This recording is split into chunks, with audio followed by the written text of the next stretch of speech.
गांव के एक कोने में बसा था छोटा सा घर और उसी घर में रहता था 8 साल का आरव। दूसरे बच्चों की तरह वो खिलौनों में नहीं, मंदिर की घंटियों में खुशियां ढूंढता था। परियों की कहानी की जगह उसे काली माँ की कहानियां सुनना पसंद था। वो मंदिर की सीढ़ियों पर बैठकर घंटों काली माँ से बात करता, जैसे कोई अपने सबसे प्यारे दोस्त से करता है। माँ, आज मैं स्कूल में फर्स्ट आया तो खुश है ना?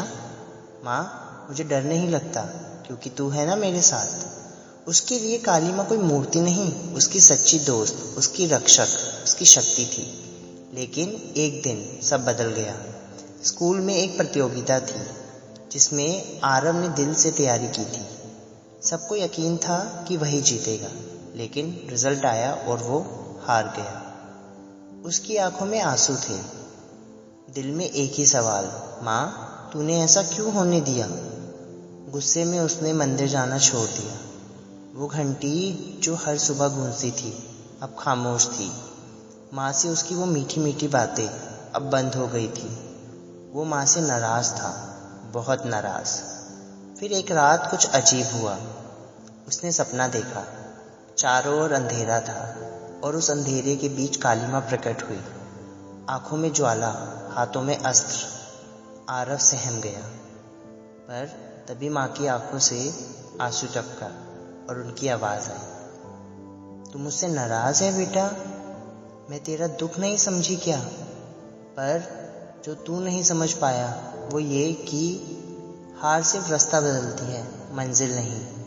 फिर माँ ने उसे अपने आंचल में समेट लिया और आरव की आंखें खुल गई।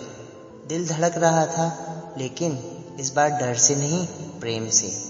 अगली सुबह वो फिर मंदिर की सीढ़ियों पर था।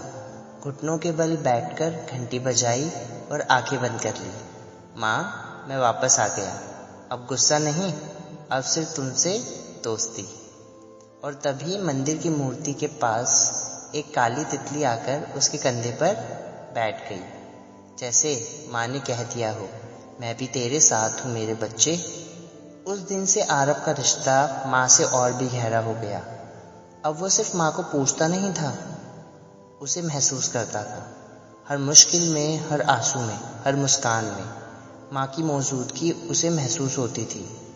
माँ सिर्फ मूरत में नहीं होती, माँ हर उस पल में होती है जब तुम टूटने लगते हो और कोई अदृश्य हाथ तुम्हें संभाल ले।